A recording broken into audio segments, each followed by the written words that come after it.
Hey everybody, Still Guts in Tennessee here. Glad y'all are back. Got some WEAGL skirmishes, Tier 6 NA server. Guess I have to say that now since I play on the EU server. And Skill 5 on the EU. The WEAGL clan on NA. The WEAGLs, as we call ourselves. Playing against the first clan here on Abbey. So typically on this map, we don't always do the same thing every time on every map.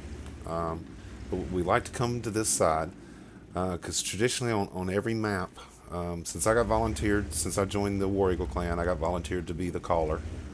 So I've had to develop different strategies, try something and it fails, and try something different. Watch other people that do this stuff. I mean, other people put videos up, and I get to see what other people do. Also, learn from your enemies what they did. And in fact, this strategy we're doing right here, we learned from our enemy. Brought some Cromwells down here to the bottom, but we stay away from this edge, so we're not going to get spotted. So if they come aggressively up through here, and as you see the lineup, lots of Cromwells, T-34-85M. So I thought they quite possibly could be aggressive and just push on up through here. So what would happen is if they pushed up through here, we would let them start coming around to get into our guys. They don't know we're here. We come around from the bottom and get them in a crossfire, and we lost really bad one time to a team that did that. So this is our typical deployment here on this map when we get started. Now the only exception is if there's a big heavy team we're up against. We just don't want to fight a heavy team shooting right down these corridors and stuff. So lots of times what we'll do is we'll park over here for about 2 minutes and then shoot down, come up to cap, get 3 on cap, rest of them rush on through, distract them, fight them, keep these guys busy for 33 seconds while we cap them out. So let me speed up here because I'm got 3 for y'all in this. In fact, let me go 4 times speed because we're not going to push. We're going to go ahead and let the timer keep running. Because on this map in particular, we get impatient sometimes. Clock's running. We start pushing, and we end up losing. I don't know what it is. Just something about this map. We get pushed in there because it's choke points. You're trying to push through a choke point, and you got a bunch of, like right here, and a bunch of enemies sitting here and here, and they just wear you out. You can't get your guns in there fast enough to offset all of their guns taking your guys out. So we've developed just to sort of sit on this map. And like lots of other maps, I try to pick a position at the beginning where I have eyes on cap. We don't want to let them cap us out quick, get overextended out beyond where we can defend our cap from. So like I said, just letting this run here. I think we're at 2 times speed, 4 times speed. So I sent motocross up here just to poke, see if he saw anybody or not. So yeah, they're all sitting here basically. Now sniper down here, it's in our normal strategy.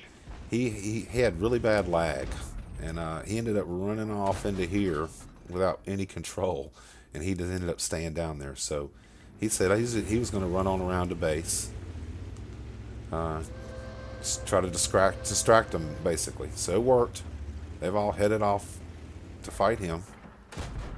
So let me slow down here, single speed. So we're engaged now with 1.5 minutes left. So a lot of teams don't like to be patient on these skirmishes. They want to get them over with, and that's kind of why we park at first, because some guys are really impatient. They just come running in, and we try to take advantage of that.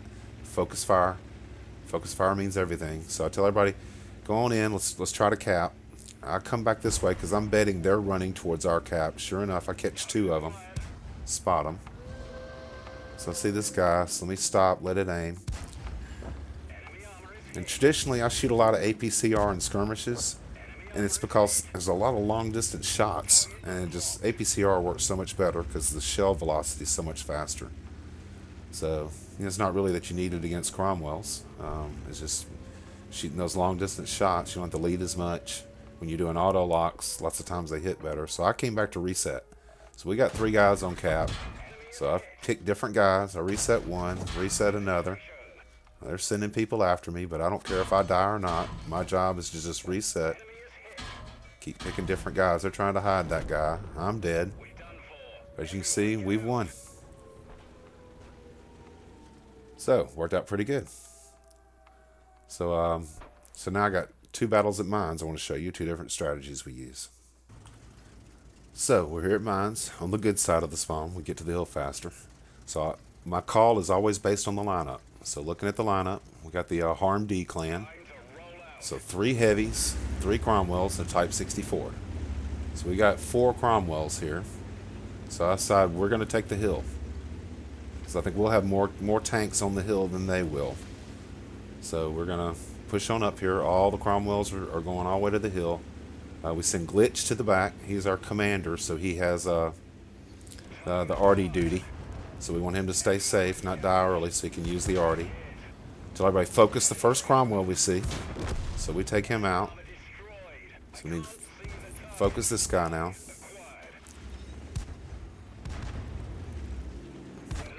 And I missed my shot. So we didn't lose anybody. We took out 2 of theirs. So I move up along the edge here, spot the KV2.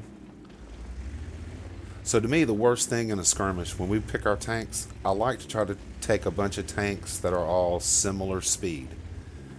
Because I really don't like to split our forces up, because this is what happens. So see this Type 64, people do this a lot. So they sent this scout all the way around here. So we noticed him immediately. My guys are going to rotate back here. Motocross is spinning around back here.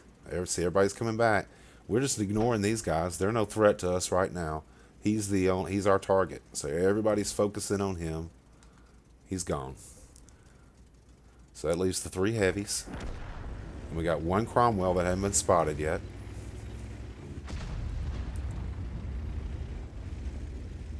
So I think this OI is going to push up here. So I want to get safe, but he's looking the other way. And I didn't penetrate his armor. Big Japanese heavy. So Glitch is firing already. So I decided to see if I can find that Cromwell. We're missing him. I don't know where he is. Yep, he's on the island. So Glitch has kind of got an eye on him. So I tell everybody else we got to finish these heavies off. Everybody focus these heavies. Get a shot on him. He's not going to back up for me. Sniper back here is getting shots on him. And Motocross ends up finishing him off. So I'm going to move in here. Oh, Christmas, Christmas, Christmas, Christmas. Enemy armor is damaged. Enemy armor is hit. We've damaged them. So I think I told everybody don't worry about this guy at this point. I just said get that Cromwell. Everybody focus the Cromwell. Yeah, he's gone. 2 shots. Maybe 1. Probably 2. Yep, 2 shots. Pretty easy cleanup there. So that's the traditional battle on Mines. You take the hill and win it from the hill. But like I said, everything's based off the lineup. So here's another battle at Mines with a whole different lineup and a different strategy that we use. Alright, so this time, as you can see, we're against the NORAD clan. Good players. So what, 5 Cromwell Bs, a Type 64, a Skoda T25 autoloader. So we got a Jagdpanzer IV, some 3485Ms and stuff. So we don't have a fast lineup anymore. So I tell the guys, let them have the hill. We're going to all get up here, stop short, get as much damage on them as they come. They're going to all come rushing the hill. That's what these Unicoms do. They just all come flying in. So here we go. Of course, I missed my first shot. Enemy armor is hit. So now at this point, we want to fall back. We'll get over here. So we want to deny them the use of the hill now. So I'm just going to zoom out here, because that's what I'm going to do for a little bit right there. So see my proximity ring here. So see, I'm denying them the use of, they can't come poke these bushes. If they do, I got 2 guys sitting back here, Jagdpanzer IV, T3485, and they're just going to punish them if they come here. So now they can't use this part of the hill at all. So I tell my guys up there, try to stay safe. Poke if you can, but don't lose your HP. Just make them try to overextend themselves to get to you to get the shot, and we get the shots on them. So let me speed up here so this thing won't draw out. So as you can see, 556-223. So he's going to head around the other side in his T-37. So I move up to this position, so I extend my proximity circle a little further into this way than back here. So see 5-5 is getting shots back here. Of course, they've noticed that. See the Cromwell dropping off. See, they dropped off to come around. So now they've dropped 2 Cromwells off the hill. So there's 4 Cromwells or 4 tanks still on the hill. They've dropped 2 off. They're not going to be able to get them back up there, because, my guys have got vision. They're not just going to come running back up through here. So we pushed wired back here just to get vision, just to make sure they don't come around this way. So we take out the autoloader. They kept trying to push because these are Unicoms. They get impatient. They don't want to waste a bunch of time in these games. That's typically what happens. So these guys, we're going to tell them to push now because we got them outnumbered here on the hill. So yeah, let me come in. Yeah, I took out one guy. He was a one-shot, so I focused on him and then focused on this one guy. They worked on the T-34 and took him out. So now we got Bog up here against this Cromwell. Move wired back up, give him support. So this Cromwell's moving in now, so Bog knows it. Gets a shot on him as he comes across. Bog takes out one of the Cromwells, but then they take him out. So Wired had to drop off the hill.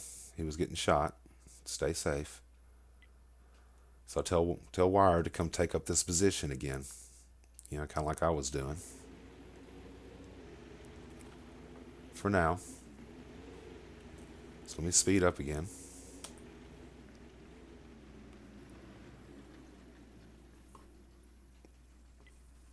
So still got the 2 guys in the back, so they can still. I'm thinking eventually somebody might try to poke. They get some shots.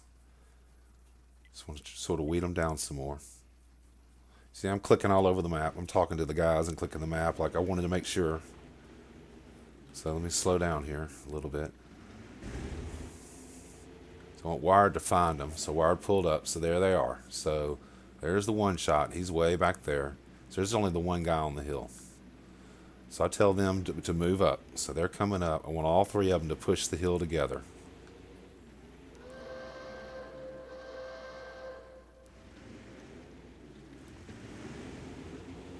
So Glitch is going to go after the one shot down there, it looks like. I just tell them all to push together. I don't necessarily tell them what to do in particular. They're trying to get this one shot out of the way. The guy up there is not really doing much. So Glitch takes out the Cromwell. This guy had to drop off, and we finish him off.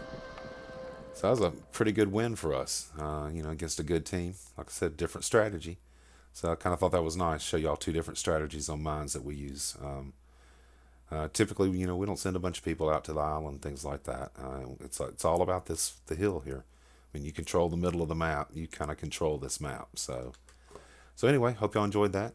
Give me a thumbs up, leave a comment, and hope some of the guys, some of my EU guys I've been playing with, we're talking about, calling, getting to see different ways people call things and stuff. And I've made a playlist of our different skirmishes that I've put up here. So I thought I'd pick a few, make a new video of a few battles, kind of put them up here for y'all. So like I said, give me a thumbs up, leave a comment. Y'all have fun, everybody. Keep tanking.